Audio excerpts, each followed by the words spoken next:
Hello, this is Godel. Welcome back to Feed the Beast Interactions Remastered. Since last time, I did, as I said, set up our fusion reactor over here to cook up some europium. In fact, it is running right now. We're processing some hydrogen with liquid neodymium, and that is making some europium here. At the moment, I have the recipe for the coolant plasma on pause. We still have 3,000 buckets of coolant plasma left, and we're just collecting all of our liquid helium in that tank in the meantime. So one unfortunate thing about the fusion reactor is every time you want to change recipe, you basically have to pay to turn it to heat it up. So if we look at like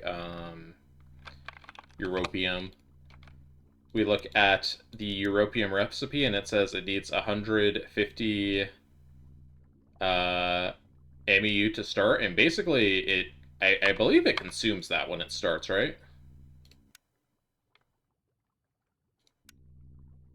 Actually, I'm not sure. Um, because I thought you can't just like flip flop the recipes in here. Like it would cost a lot of money to flip the recipes. Anyways, that's running. That's just making it makes one nugget of europium every 3 seconds, which is not the quickest. Every 3.2 seconds even. So it's not the quickest, but it was running all night overnight. So we have a fair bit of europium. Fair bit being 218 buckets, which is enough for that's like 1,500 ingots of europium.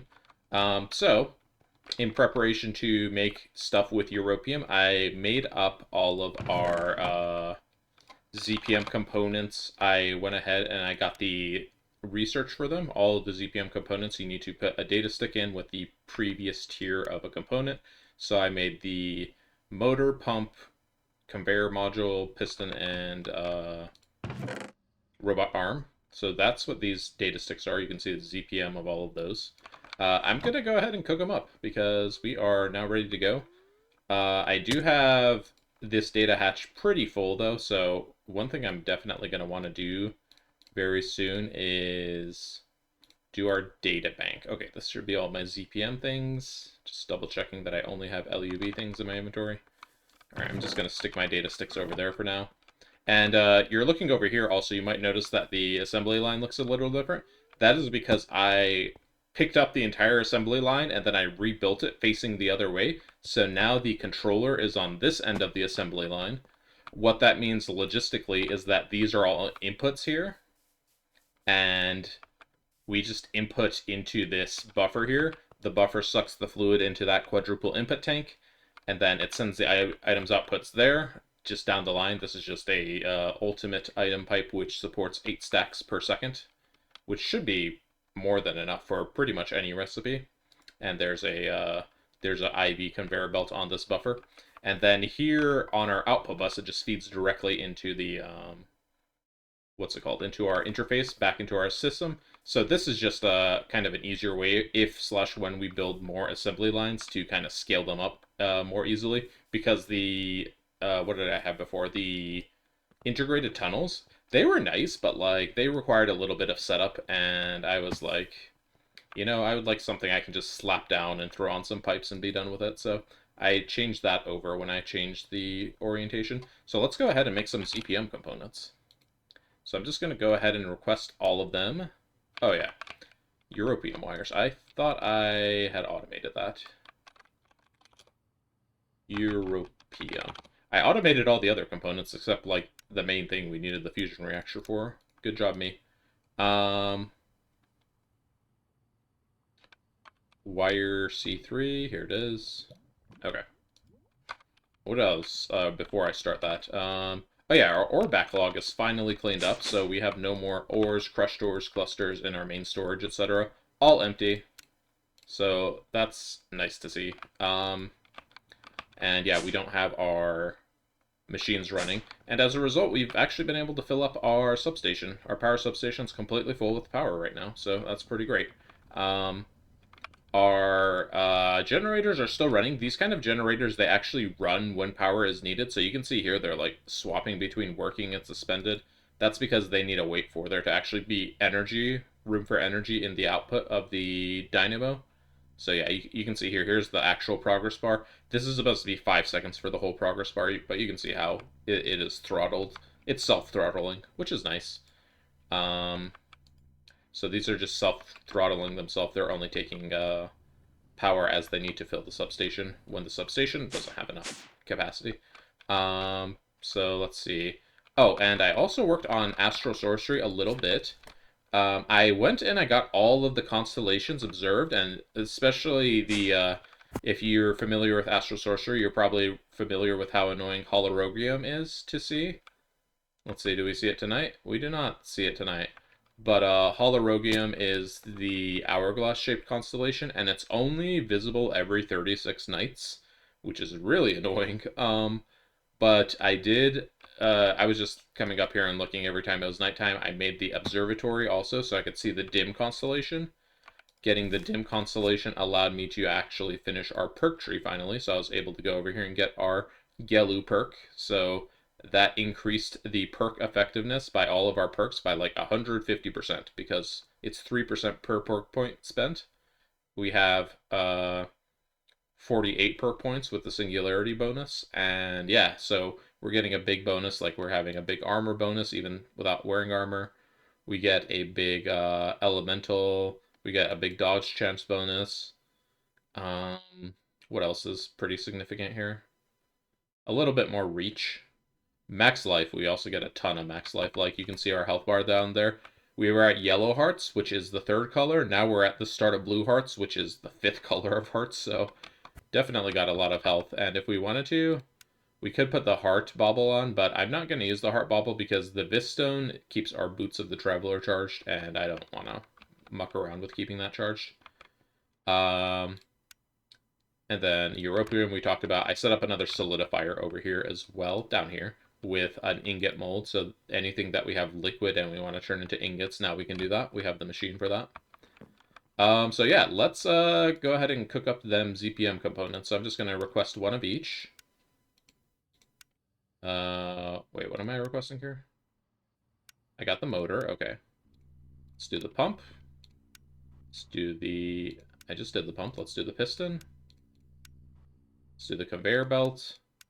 And then let's do the robot arm, which is horrible because it needs like 8 circuits. It does need like 8 circuits, right?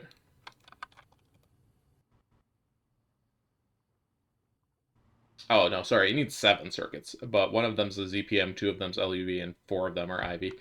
Kind of a nasty recipe, right? That's a lot of circuits for one robot arm. Anyways, that's going to be cooking up. In the meantime, while that's working, I wanted to set up, I had built a, well, not, I didn't finish building it, but I had started setting up a multi-block autoclave because I was looking ahead at circuits. So if we go to circuit, or I can go to the Circuitry of Doom chapter. By the way, if you have the latest version of the Modpack, this chapter should have the dependencies fixed. When I updated the Modpack, I just didn't update this chapter. So I probably should, because this quest is supposed to be complete. There it goes. Okay, so our next tier of circuit we are looking at is the crystal processors. So the crystal processor needs this crystal CPU, and then with the crystal CPU, we can, as per usual, we can throw that in the circuit assembler to get our next tier, the crystal processor assembly, then the crystal supercomputer, then the crystal mainframe, right? Where's the crystal mainframe? Crystal mainframe is in the heck is it?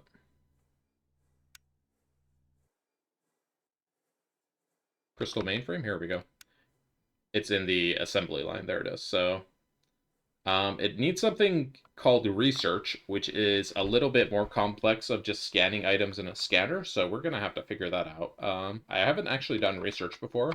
Last time I played Grictic that got this far, like I was playing in a small team and my teammates, one of my teammates handled the research.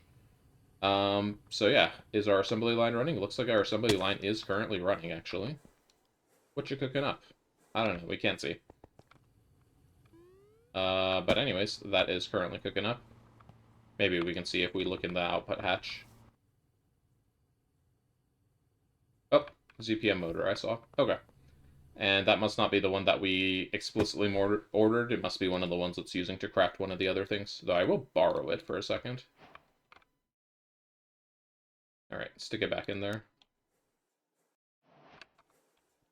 There's no longer bulk component quests after the IV component. Or, well, there are, but they only give some motors. And you only need one of each component, because making you make 40 ZPM motors would probably be cruel. So, they're a little bit more lax now. But, right, we were talking about the crystal assembler. So we need to get these crystal CPUs. And to get that, we need to etch some engraved crystal chips.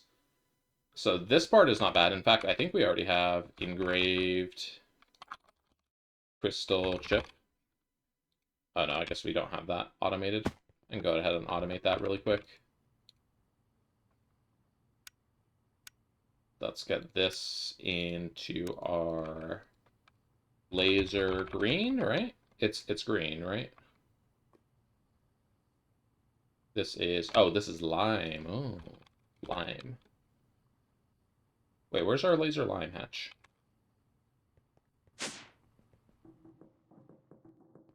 Pretty sure I have one. It's just like, why is it not set up? Here's our lime hatch. Oh, it already has the pattern in it. Why are we not seeing that in our storage then? Crystal. Oh, it is here. Okay. I just apparently wasn't paying attention. Okay, I missed that. All right. We can scrap that pattern then. So we just need to make these crystal chips then. So these engraved crystal chips, we have to cook a raw crystal chip with either an olivine or an emerald plate. So olivine, we don't really have that much of. We could go get some, like, via mining. But emerald, we have a fair amount of emerald at the moment. And we can also get emerald from our, what's it called, our space platform. One of the things the laser drill picks up um, is emerald, or dense emerald ores, in fact. So we can just use those and, make those crystal chips. However, this is kind of the challenge with this. And do we have the engraved crystal chips already? Engraved. No, okay. Let me throw those into our EBF pattern really quick. I will use the emerald plates. EBF. That's not a circuit setter. Are there any conflicts with these in the EBF? So olivine plate and emerald plate. No conflicts with that, so I can put it in either EBF hatch. I'm just going to put it in this one because it's less full. And then we need the step before this is raw crystal chip. And this is kind of the part that kind of is a little painful. So there are a few recipes here to get started on this. We need raw crystal parts, or we need exquisite emerald or exquisite olivine. And one of those is going to give us a raw crystal chip.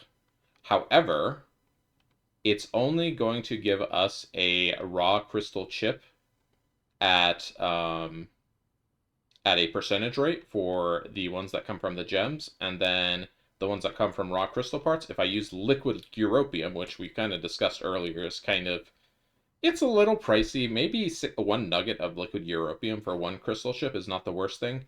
But we could also use bacterial sludge, which is we have enough stuff to make this bacterial sludge. So I'm going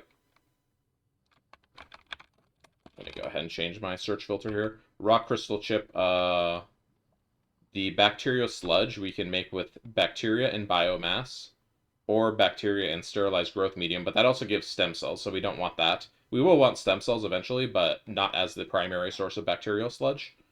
So for biomass, we can get that by fermenting the leaves. As you know, this is what we've been doing for ethanol. And I did at some point actually change our system over here. Instead of making bacterial sludge and turning it into ethanol, I put ethanol production on pause, and I am just sending the bacterial sludge into our fluid storage right now. So if I go into here, not bacterial sludge, our biomass. So here we go, we have 1,000 buckets of biomass at the moment. And then for the bacteria, you make that by putting biochaff, which we get by pulverizing plant balls. We had a lot of plant balls from our fuel processing setup because we get those from centrifuging mineral crystals. So we had a lot of these plant balls. I put those down in our macerator. So we have biochaff, 15,000 of those. So we have a lot for a lot of bacteria and a lot of biomass to make a lot of bacterial sludge. So I automated bacterial sludge. Let me go ahead and craft some because I'm going to put it down in our level emitter.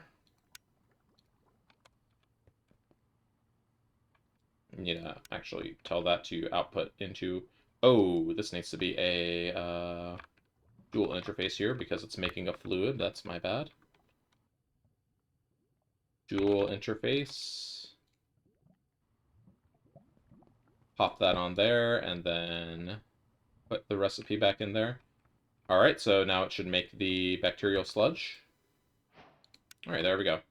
And then let me get the bacterial sludge. Bacteria sludge. I'm going to have our fluid level emitters or fluid level keepers. What are these called? Level maintainers. I'm going to have these maintain like a 32 buckets of that, and I'm just going to have it crafted batches of 16 buckets. So now that should start crafting up some bacterial sludge. Kind of funny, we're just cooking up some bacteria. This bacteria is kind of a little bit of a slower recipe, but it's not that slow. And 32 buckets will be enough to keep us going on the next step of this. So bacteria sludge. The next thing we can do with this is we could turn it into enriched bacteria sludge, which we could then turn into mutagen. However, mutagen is used to make raw growth medium, and then it's also used to make the raw crystal chips, but I think this is for using this bacteria sludge, I think this is a custom recipe added by the Modpack because this does seem a lot easier than using the mutagen. Like this is 10 times less bacteria sludge. So we're just going to be using the bacteria sludge. And we can use the mutagen for raw growth medium when we need to make stem cells. And raw growth medium for wetware boards, I guess. And stem cells are going to be used for neuroprocessor units, which we need for wetware processors. A lot of logistics. Anyways, let's go back over here to our autoclave because we are going to need to do this step now.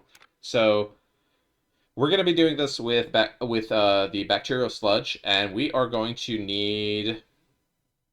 Basically, we're going to need a way to make these raw crystal parts, which we get from forge hammering a raw crystal chip, and raw crystal chip we get from this process. So we need to make kind of like a closed loop circuit that produces these raw crystal chips, but it always has at least one in reserve so that it can keep processing and it doesn't like ever bottom out and run out of raw crystal chips, and then it only exports the excess.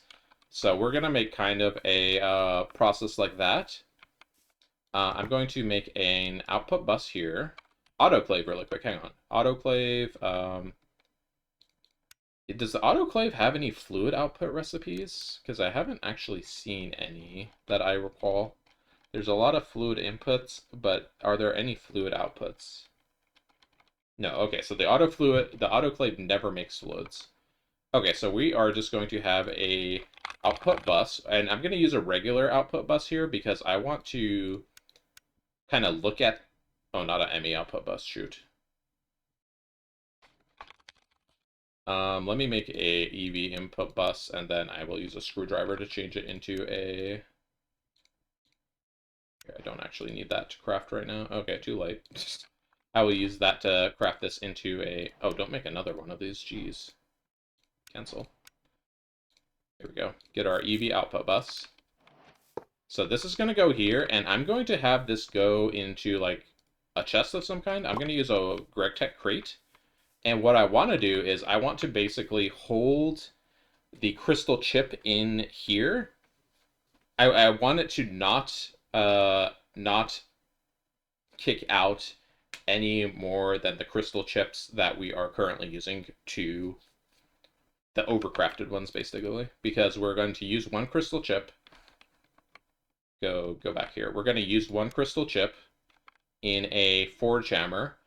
That's going to hammer it into 9 bits. Then with our 9 bits, it's going to try to make this recipe 9 times. We're going to get not 9 of them. We're probably going to get 8 or 7 or something, because some of these are, we have a percent-based chance, but it should make more than one extra, and the one extra one it makes, it's going to put back into the loop. So I have made some translocators, and for this, we are going to be putting those. Let me make an input bus. I guess I did need that input bus I was making earlier after all. And I will also need an input hatch. We can probably use no, I don't want to use a quad input hatch here because there are actually recipe conflicts if we use a quad input hatch. So I'm just going to use a regular input hatch. We use a regular 1-slot input hatch, and then I'm also going to make a ME input hatch. So let me get my interface. So this is going to be what delivers items to the autoclave for general recipe crafting. And we're going to put anything that comes into this wooden crate into the interface, except we are going to put a diamond nugget on here, and we are going to tell it to regulate one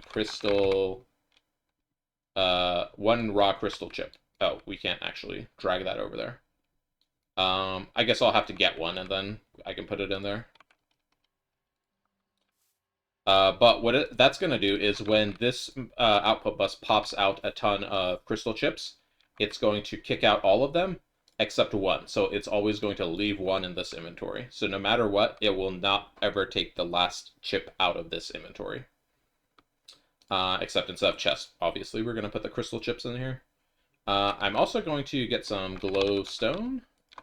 Glowstone will make it so anything else we put in here, it will take out in stacks at a time. So if I put, I have some watertight casing. If I tell it to maintain 1.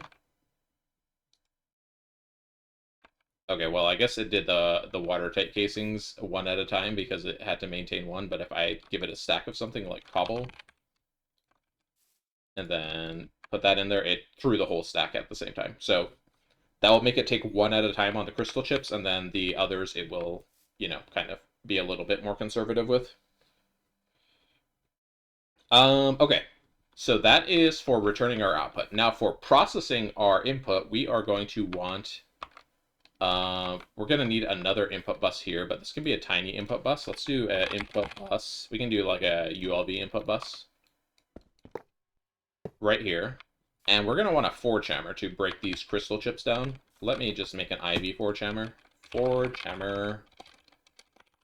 Unless I already made one. Forge hammer. Looks like I did not make a forge hammer. Let me just double check in my storage I have over here if I made one and placed it to the side. I did not. Okay. So let's make up a forge hammer real quick. Sorry, I'm not going to be crafting it in there. Let me put the anvil away. We're going to be making it in this terminal, so... But for the forge hammer, we are going to kind of do a similar thing over here. We are going to take... I guess I need the forge hammer to actually be able to build this part of the process, huh? What are we waiting for on forge hammer? Tungsten. We gotta wait for the enriched naquita ingots. Ugh. I'll be back in a second once... Oh, no, never mind. They're done. Okay, so it should be doing the tungsten now. Tungsten is, at this point, it should be a pretty quick ingot for us to craft, so yeah, there it goes, and it's doing a piece of neodymium as well. Okay, and hopefully that neodymium got ahead, and the tungsten got ahead. Okay, they got ahead. All right, perfect. So got our forge hammer now. So our forge hammer is going to accept the crystal parts, except we are going to tell it, whoops, we are going to tell it to only accept one of those. So if I put The chest in here? No, not the chest. Oh, I forgot to put the diamond nugget to set it to regulate mode. Okay. Wait, where did the crates go?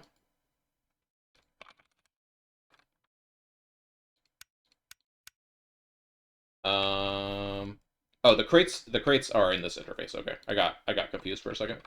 Let me turn this off momentarily.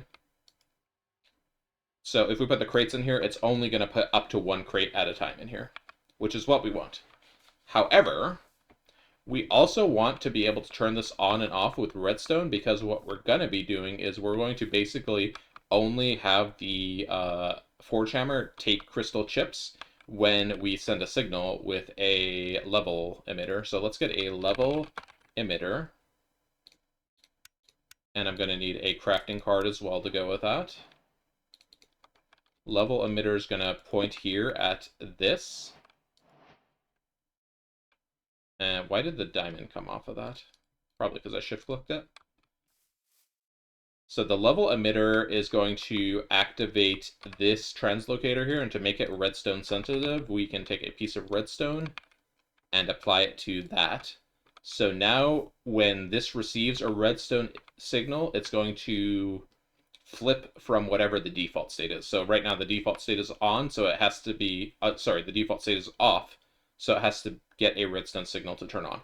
And over here, we are going to put in a crafting card, and we're going to say emit redstone to craft item. And we're going to say crystal chips here. Raw crystal chips. So basically, when our system needs to make raw crystal chips, it's going to turn this on, and they're going to start churning in this cycle. Meanwhile, the excess crystal chips are going to get kicked out on this side. So all I need to do is get the actual crystal chips to put them in to regulate this. And then I think we are all set to go with this autoclave.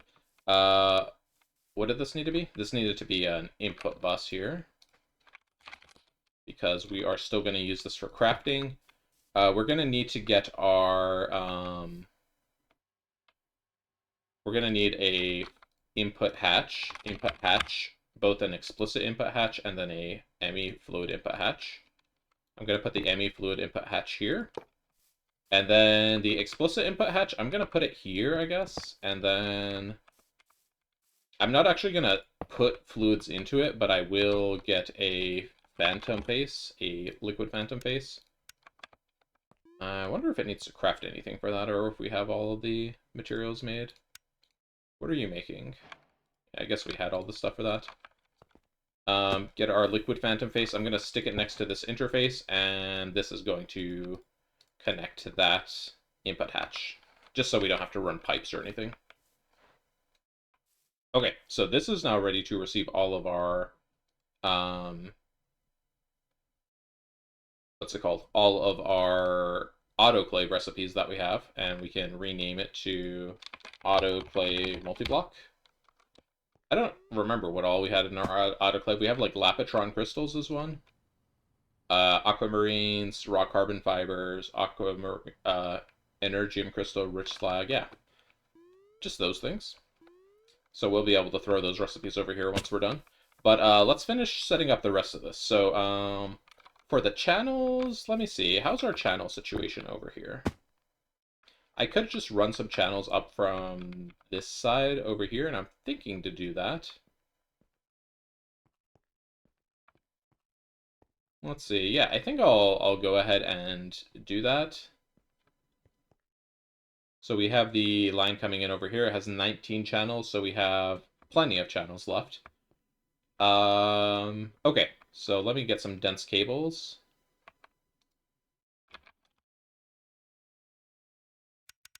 I don't need too many because I don't think we're going to be using more than 8 channels downstream, so... Okay, so I'm just going to pull a few dense channels past this corner, and then from here I will go to regular Bluix cables.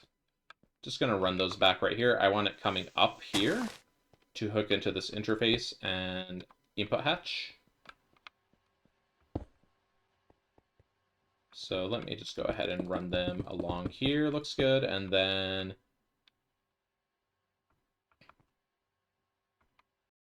for the power,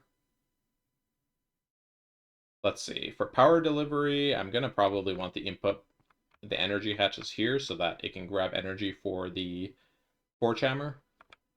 So let's just run this. Actually, we don't need to go through the dirt here. I can just go through the underside of the interface here. All right, so that interface is now hooked up. And I think we need energy hatches. What kind of energy hatches were we using over here? The crystal chip recipe is actually kind of an expensive recipe. It's very slow. It takes a long time, so we do want to overclock it as much as reasonably possible. Let's do, what do we use on our laser engraver? 16 amp IV. What kind of 16 amp hatches do we currently have? We don't currently have energy hatch. Oh, we have some LUV ones. Yeah, let's just take them. We're gonna go full crazy on this. All right, so put those down there. Let's grab some TerraSteel cables. TerraSteel supports... Oh, but they're 16 amps, so we actually need thicker than TerraSteel. TerraSteel... I'm going to be a little lazy here. I'm just going to make 2x TerraSteel wires.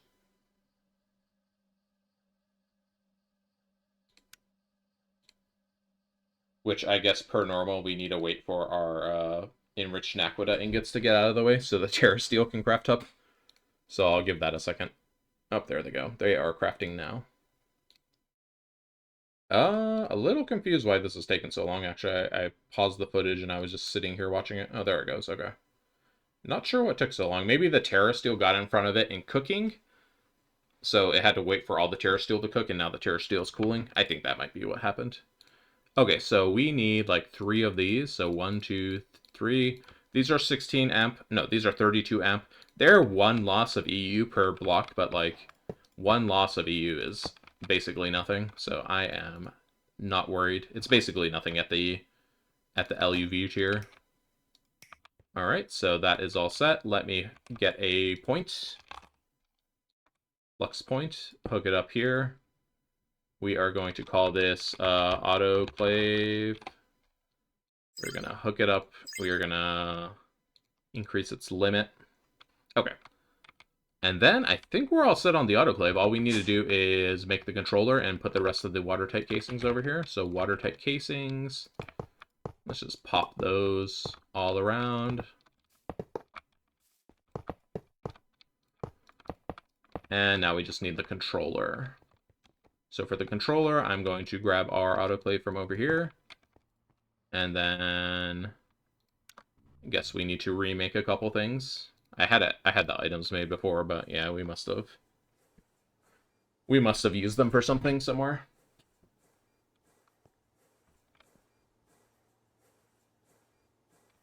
This shouldn't take long. I think that's the only thing that really needed to craft.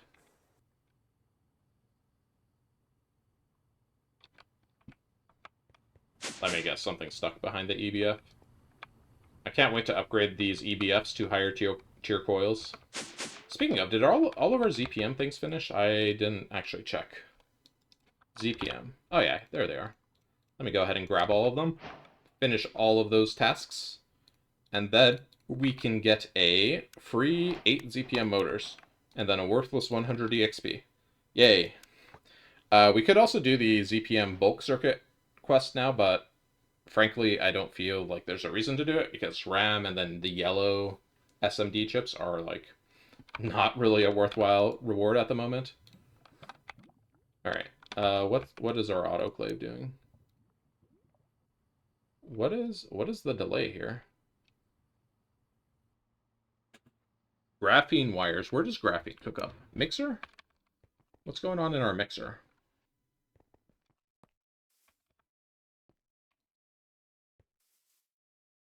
Why is our mixer not running?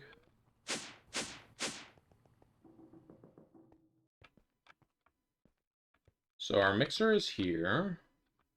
We should be okay on channels. We're pulling a total of 21 channels now. Everything over here should still have channels. So where's our mixer point-to-point? It's this one, right? Device online. This is the one that gets the graphene from down here. Graphene dust. It does do that in the mixer, right?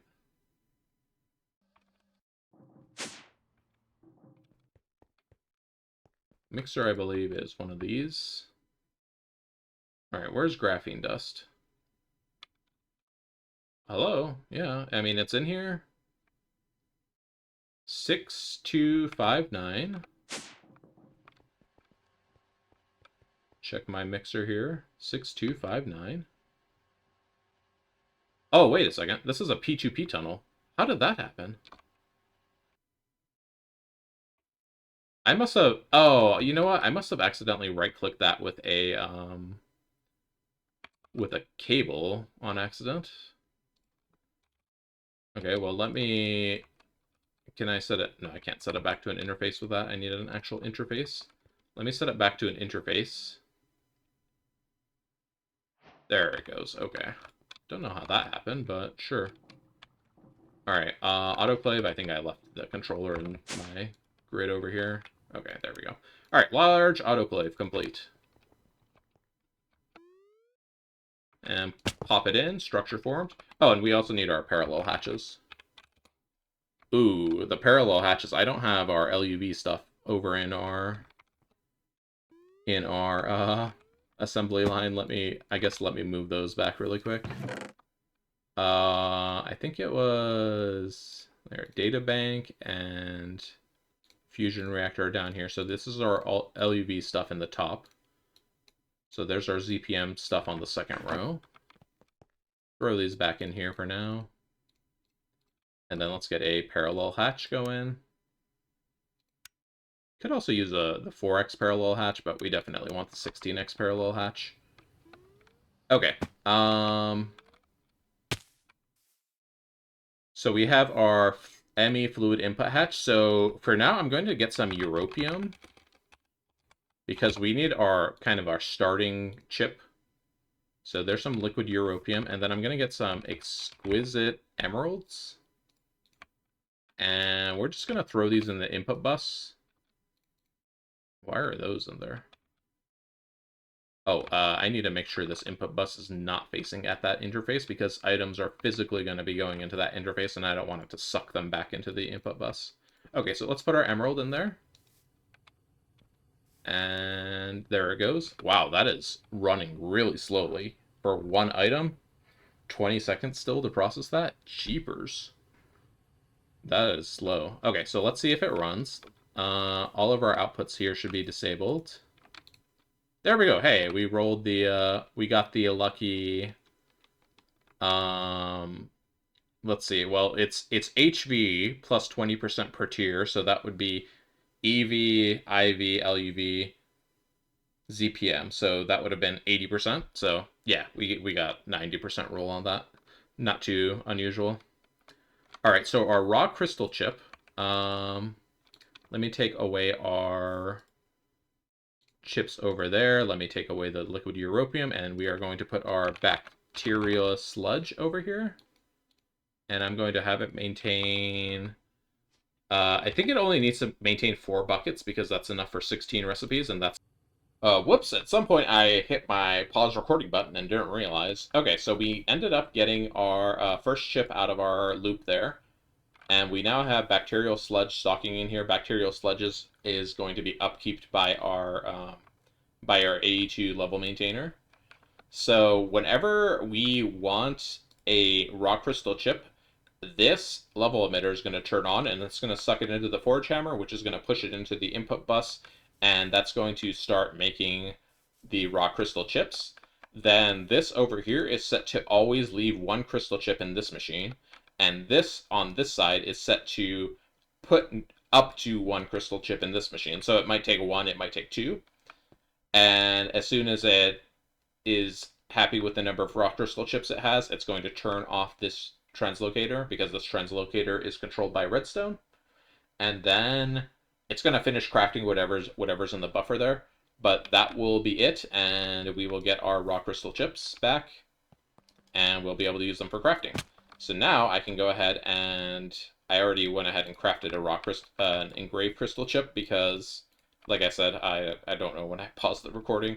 So we got our engraved crystal chip, and we can go ahead and make a crystal CPU on it. So let's go ahead. Can I make a... This is a ZPM tier laser engraver, yeah? Yeah, this is a ZPM laser engraver, so we can even make the this crystal system on a chip. But we can't use it for anything yet. Crystal system on a chip requires a ZPM circuit assembler, which we're not at yet. So, anyways, so crystal chips. Let's go ahead and make some crystal chips. I made these patterns before for the crystal chips. So I'm just going to put them over here in my LUV circuit assembler. And let's just go ahead and make one of each tier. So crystal chip. Circuit. Oh, I guess you can't search like that, right? Let's just go ahead and make a crystal processor. It's gonna go ahead and cook up one of those crystal CPUs, a platinum foil, nano CPU, and then there it goes, crystal processor. Also, I set up some steps to put this on pause because it just keeps running and interrupting everything I'm trying to do. All right, there we go. There's our first crystal processor. Whoops. Okay, well, it's now on our floor, but okay, there we go.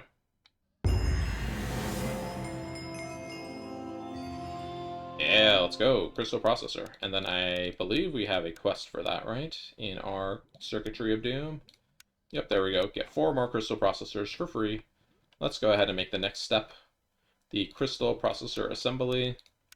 That does not need any more crystal chips. Only this first step needs crystal chips. So there it goes, crafting up. Ooh, this is 20 seconds? And still double accelerate it. I could triple accelerate it, actually, because it is a low power cost recipe. There is our crystal processor assembly. Get more of those, and then now we can make our supercomputer. And I believe we can just go ahead and preemptively accelerate this because the supercomputer items will be coming over shortly. Actually, are they? What are you making? NOR NAND wafers, okay. There they are. And done. Alright, supercomputer, done. That is the cheapest ZPM circuits that we can make currently. To get that ZPM quest done, I'm just going to go ahead and actually request 7 of those.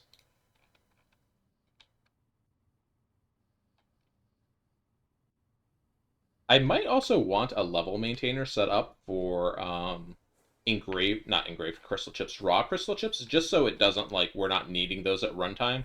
But I would also want to make sure anything that we need for engraved crystal chips, like raw carbon fiber, is also level maintained. So maybe let me go do that really quick. Let me get a raw crystal chip. Gonna grab one of you. And then let me get carbon fiber. Grab a stack of that. Let's go down to our item level maintainers down here. And let me just put here, I want to maintain, let's just say like 1,000 of these, and we can craft them in stack of 1,000. And then here I want to maintain, hello, it did not take what I entered. And then here I want to maintain 64 crystal chips and craft them in a batch of, okay, that was weird. The numbers just like blipped out really crazy. Craft them in batches of 32. So now that autoclave should be running and making here, in fact, throw in an extra crystal chip for you.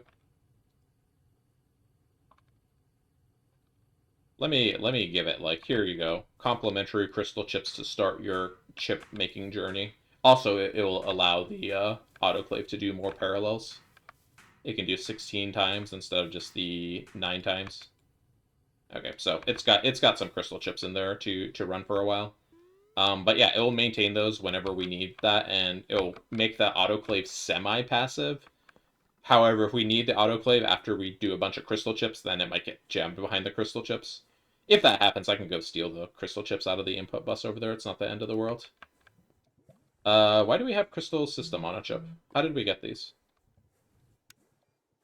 Oh, quest reward from up here. Okay, I was like, oh, did I make those on accident? Oh, no. Okay.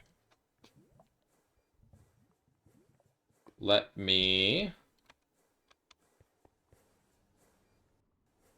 see what's happening over here. It's just making our ZPM chips.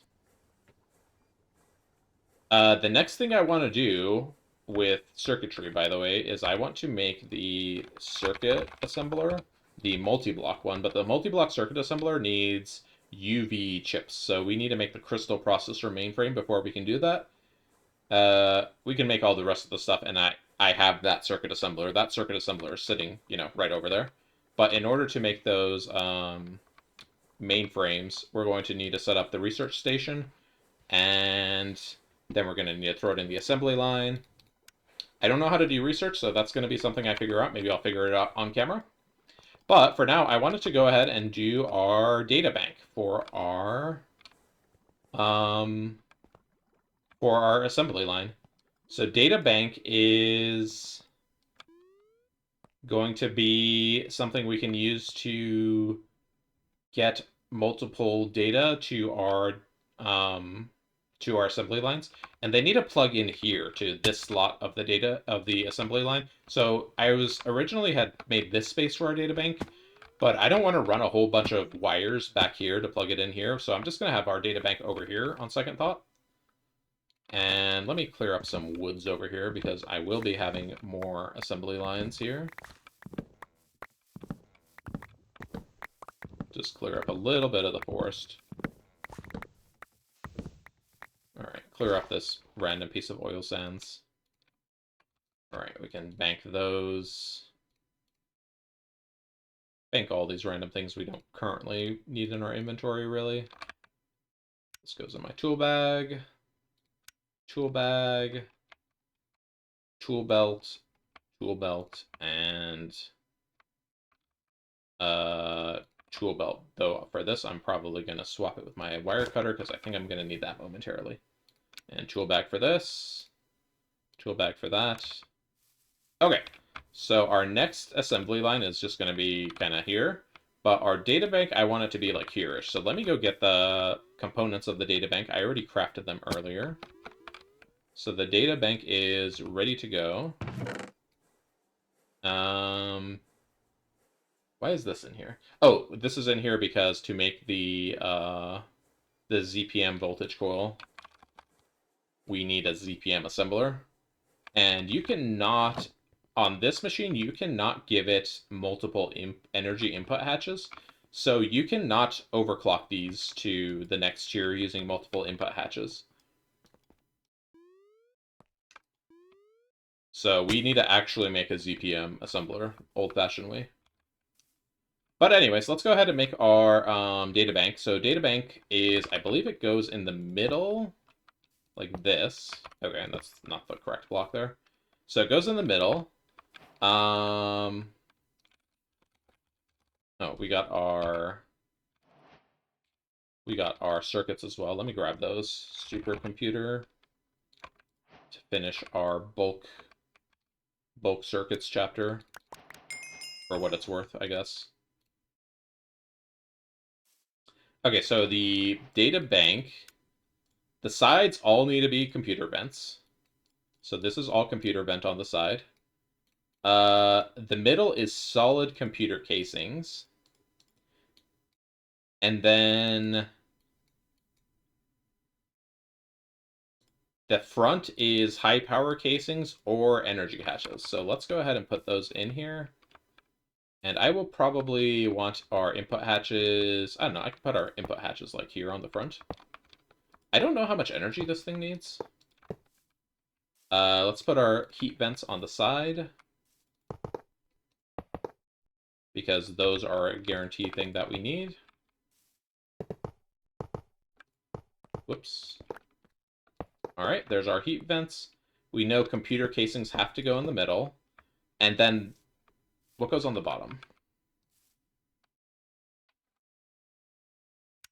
Uh, bottom layer. Bottom layer can also be inputs. Okay. So we need a minimum of 3 computer casings. However, it's saying minimum of 3. I don't know if it means minimum of 3 counting these 3 bits. Maybe it means minimum of 3 not counting those. So we can make these be our minimum of 3. So we don't need any more computer casings, but we will need to fill this out with data hatches for the rest. So let's go ahead and get our data access hatches. I made a few earlier. So these are going to hold data cards, and basically we'll be able to use cables to send those data cards to different assembly lines instead of having the data cards directly in the assembly lines and then needing a bunch of copies of all of the data, right? So we can get our ZPM. Let's do. Let's put our LUV things in here. I will put our ZPM things in here. So those are the ZPM things we have so far, and I will put Fusion Reactor Data Bank in here. We're probably not going to need to make another data bank. We could need to make another data bank. I'm not going to worry about it, but we will put our LUV things in here. Now we need to actually send the data over to our assembly line. So to do that, we need to make something called...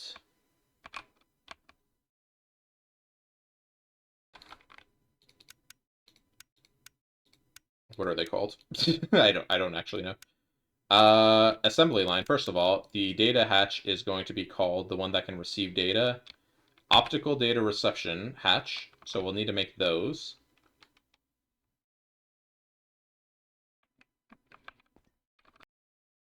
So we need the optical data reception hatch, and we will need on our actual data bank, we can make reception hatches, which you're probably thinking, why would you want a reception hatch on a data bank?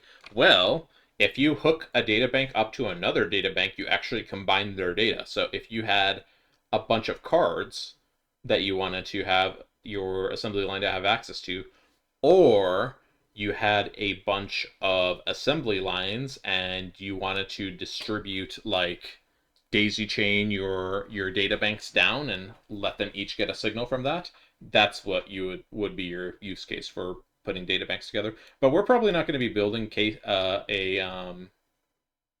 we're not going to be building a situation like that, so we're just going to get a transmission hatch, and I think that's all we need over here. So, oop, I gotta re-enable my HUD there. So I'm thinking 4 assembly lines seems like a reasonable amount for a mod pack of this scale. So let's go for 4 reception and 4 hatches. 4 hatches will leave us with so if we have 4 hatches, it would take up like those 3 spaces up here. Well, I don't know why I decided to use chests. Now I have to break them with an axe. So take up those 4, so that would leave us with 1, 2, 3, 4, 5, 6, 7, 8 spots for data access hatches. And we don't even have the biggest data access hatches yet either, because there is a 16 slot one that we can make once we get the research station up and running. And that will let us have even more of them here. So that should be plenty of spaces with one single data bank. So let me actually, I'm gonna want to center this with our assembly lines, just because otherwise it's gonna look weird. So let me get some bricks really quick, and let me just lay out what our second assembly line would look like. I would have the power here, then the main structure. The main structure looks like this, right? It's 3 blocks. It is 3 blocks, right? Oh yeah, the perception was just messing with my head. And then it would be the line, and then we'd want another thing here. So this is going to be our center point of the assembly line. So our third assembly line is going to come out and look like this. Okay, So I want to recenter our data bank so that it is in line with this here. So I'm just going to really quickly destroy this entire thing. Not like it took that much effort to build, right? So we're going to put our. I guess I could have kept the computer vent heat casings here, but oh well. Put the whoops. Put those there. 3 spaces.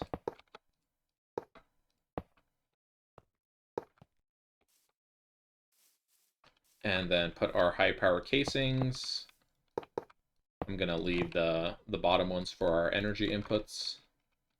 I don't think, I don't think we need to overclock this thing either, so I can probably take those away as well.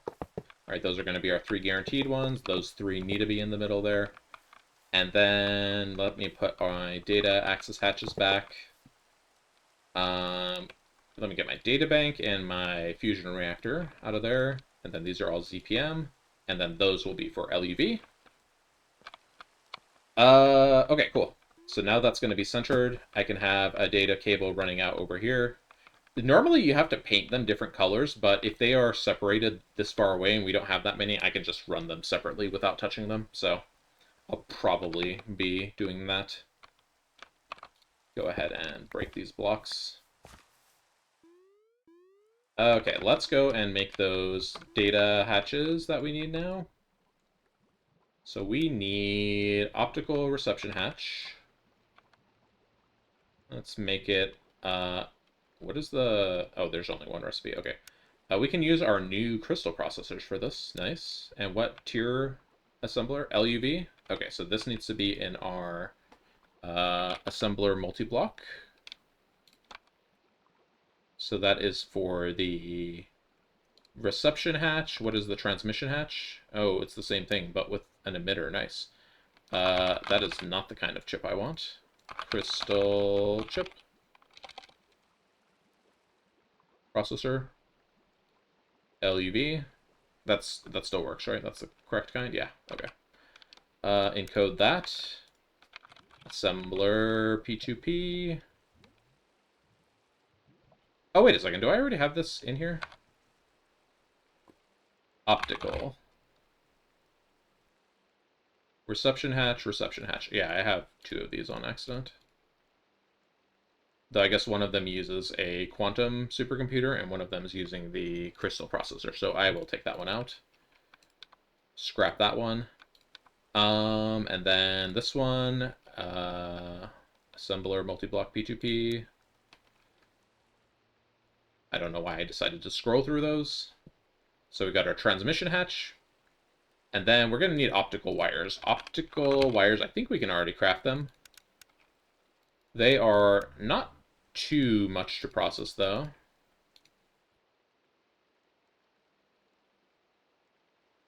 I think these might be in the autoclave recipe here. No, only autoclave recipe would be the raw carbon fiber. Okay. What is going on with our autoclave anyways? What are you doing, buddy? Looks like it's just doing raw crystal chips. Oh yeah, do you see this? There's like a big, there is a big, what's it called? A big block of, stuff here. If I wanted to... Okay, so what I probably should do is, because this is a parallel 16, I should probably put a robot arm here. So let's do robot arm. And then I'm going to set this robot arm to keep exact of 16. So it's not going to put more than 16 in here. So that will also make it crush up less chips while it's trying to work on these. All right, okay, cool. That should be good. In fact, I can go ahead and steal both of these chips out of here because it has too many. But yeah, that's going to continue running for a little while. How's our power looking, by the way, now that we have our generators running? We're still making more power than we're using, despite running that very expensive block over there. Okay, let's get our optical hatches. optical. So reception hatches, I'm just going to make one for now because we just have one assembly line. And I will make one transmission hatch for now because we have one assembly line. What's your problem? LUV output bus. Oh, okay. LUV output bus, we're just going to use the screwdriver recipe. Output bus. Screwdriver. Okay. What was this one? Transmission? Alright, that should be good to go. Gonna be cooking up some circuits. What I probably should also do is I should go around and I should clean up anything that uses circuits and make it use our new circuits in our like recipes and such, so that it's not going to continue making old recipes. So let's do that. Let me let these current recipes finish before I do that though, but in the meantime I'm going to wait for those to finish, and then I'm going to take the nano processors out. So circuit assembler. So nano processor chain we are done with. So take these out, and I had the ZPM one over here. And the way we're going to update these in our patterns that use them. Anything crafting currently? Transmission hatch?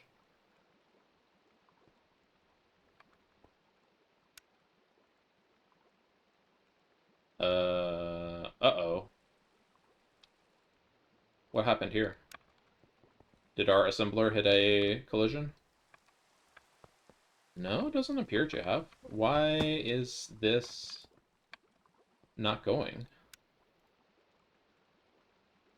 Is there data? Is there something in here? No, that's empty. Scheduled optical transmission hatch. That would be in there.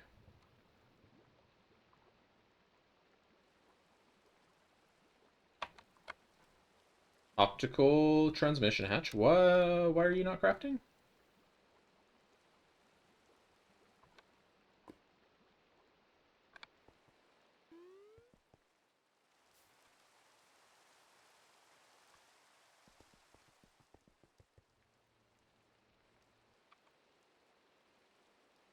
Recipe outputs.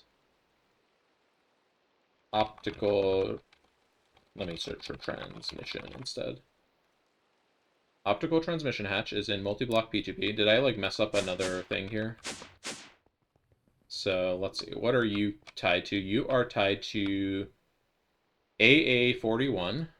That's correct, yeah. Lock crafting is set to never.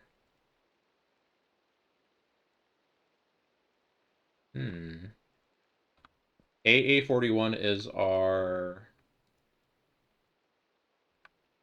Okay, B865 is our one set. AA41. So AA41 is our multi-block assembler.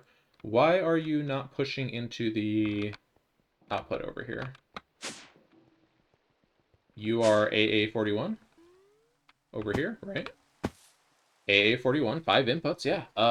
Not sure what the issue is here. Let me just try running it again. So... Oh, wait, hang on. Scheduled 1 crystal processor simply. Why is that not running? What are you waiting for? I'm not quite sure what this is waiting for. Let me just cancel this and let me run this again.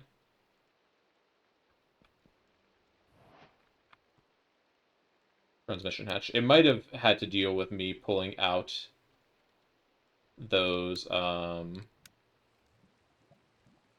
it might have had to deal with me pulling out those recipes as it was still in the middle of doing stuff. Like, it might have messed something up. Not entirely sure, though. That just seems odd to me. Yeah, it, like, lost the processors or something. Not sure. Anyways, let's go and fix our recipes really quick. So we want to make anything... We're going to use this tool right here, the multi-pattern tool. And then I'm also going to use a memory card because there's a bug with the multi-pattern tool. But we're basically going to open an interface with this, and I can specify certain circuits. So I can go specify like, hey, nano circuits. anything that uses this nanocircuit, I want you to change it to nanocircuit, and let's do, what's it, crystal circuit. So anything that uses this, I want you to now... Wait, we're not using nano. There should be nothing to replace here. Not nano. Quantum. That's what it's called. So anything that uses the green quantum chip, I want you to go to the next tier. And I can hit replace. And then nothing here is using that. Nothing here. Nothing here. And then over here we're good. Over here we're going to replace those. Okay. So everything that uses quantum chips, can I do it in this? No, I cannot do it in that. I'll have to do the ones that are in the mass assembler separately. But those are now set, so now I can copy paste the ones I updated. Because the thing is, even though I just set the robot arm to not use those quantum processors, if I go to robot arm and tell it to craft some, it's going to be like, hey, we're missing those. Because for some reason, it does not register them unless you pick them up and put them back in the interface. So now if I go to craft robot arm again,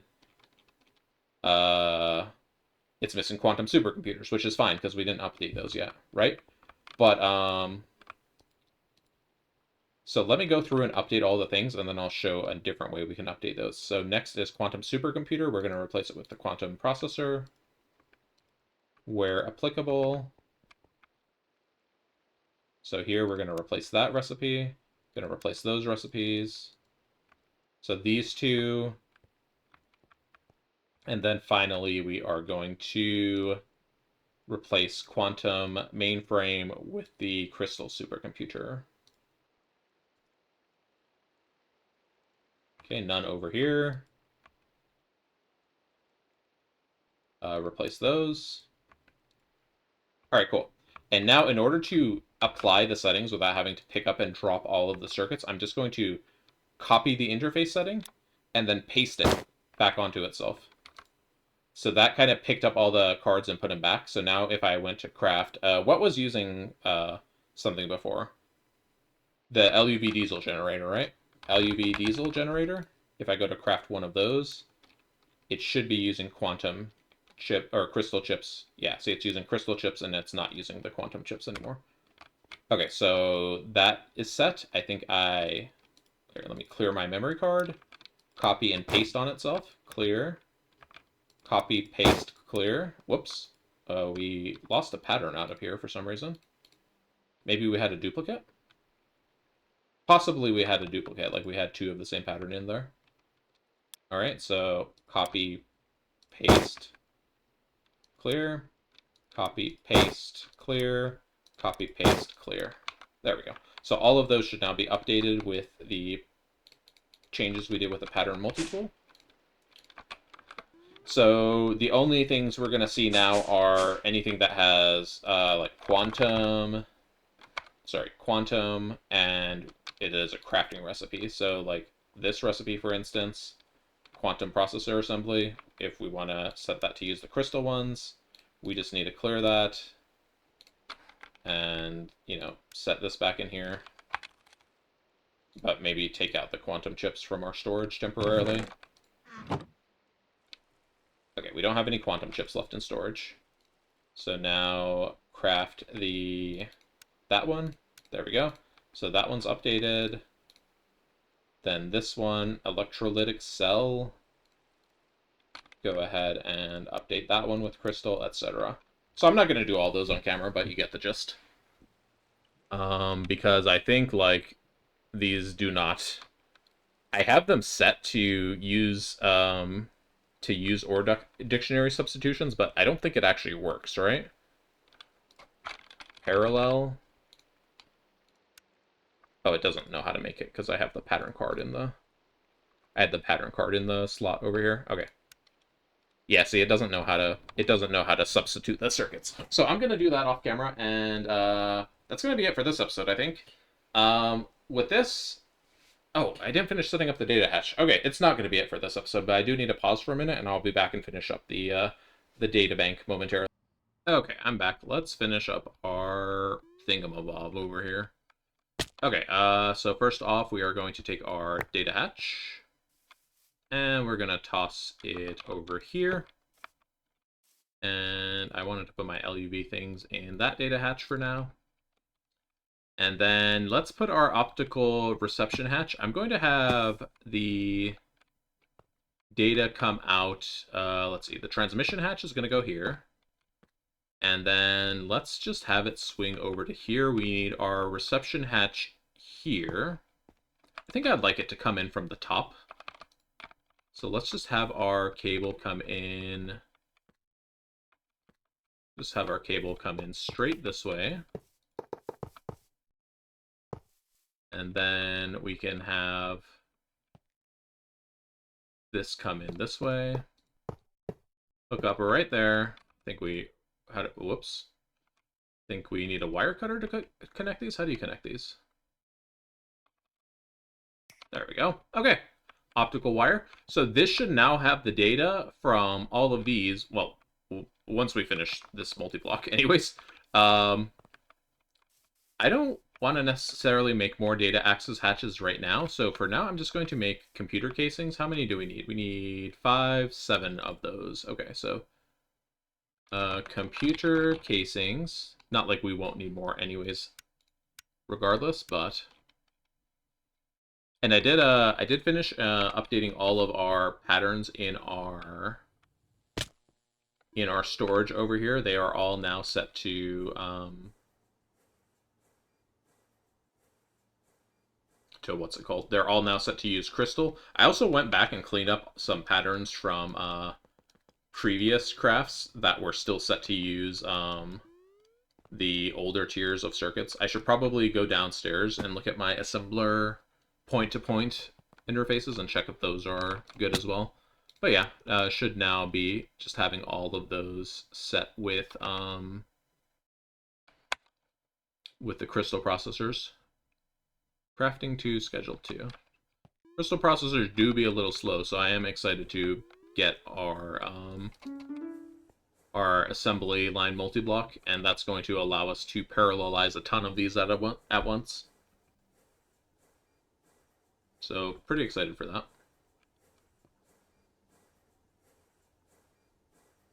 Okay, and now it has to do the assembler recipe to cook those up, and there we go. Computer casing's done. Alright, so now I can finish this up. And our... Alright, we don't have an energy hatch. I don't know what kind of energy hatch you need. Energy hatch. Is HV good enough? Energy usage. 9,600 EU per tick. Okay. Let's just grab a what can we do for that? We can do a... There's like an EV higher tier, right? But then I would need 2 of them. Okay. How about I just do... Do I have an IV energy hatch? I can do an IV 4-amp hatch. I think I'm just going to use an IV 4-amp hatch since we're kind of moving away from those.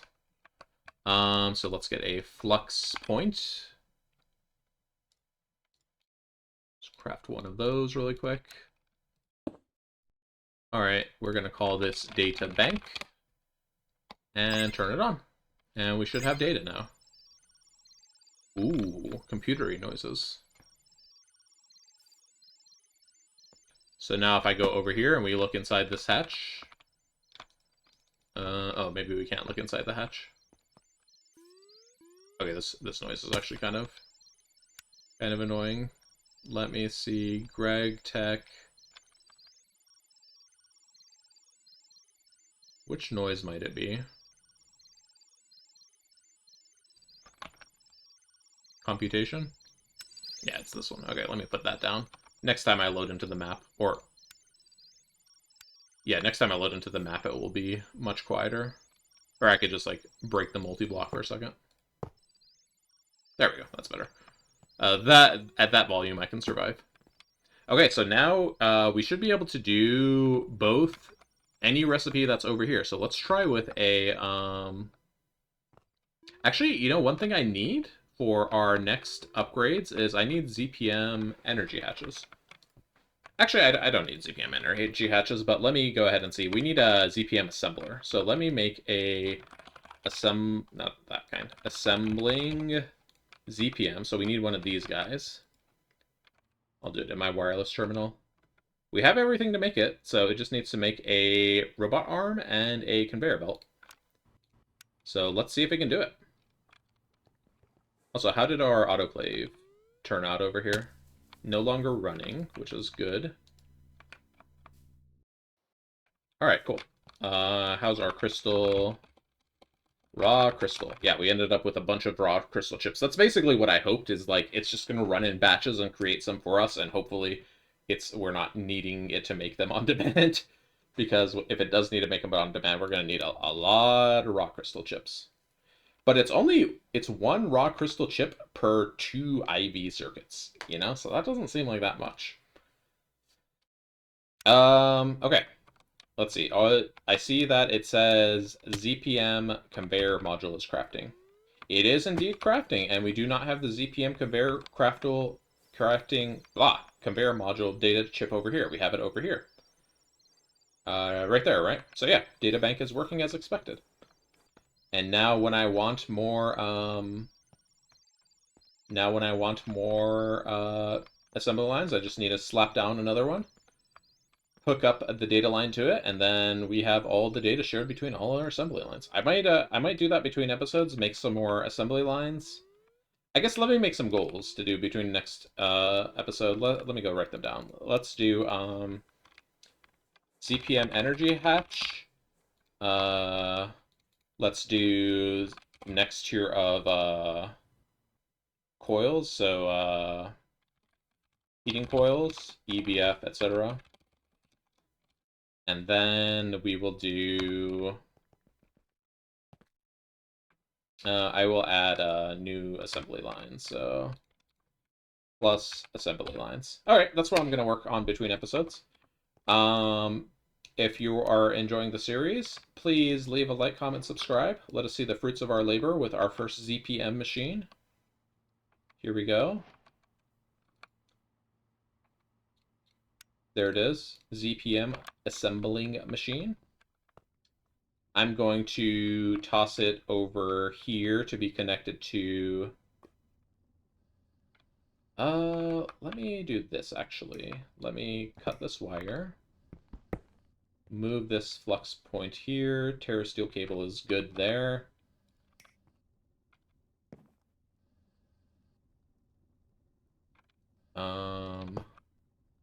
Let me put the flux point down here. That will continue powering that circuit assembler until I make the multi-block one. And let's put our elite assembler there. There it is. How about that? We now have a new plus tier assembly machine, which I'm probably just going to make the ZPM. I'm probably just going to make the ZPM energy hatch, replace this one over here, and then this will now be our ZPM assembly machine. So we really, literally only need it for like 2 recipes, and then we're done. But anyways, yeah, I'm just going to upgrade a few things between episodes, and then I will be back for next episode. If you're enjoying the series, please leave a like, comment, subscribe, and I'll see you next time. Okay, I'm going to end the episode this time for real. Goodbye!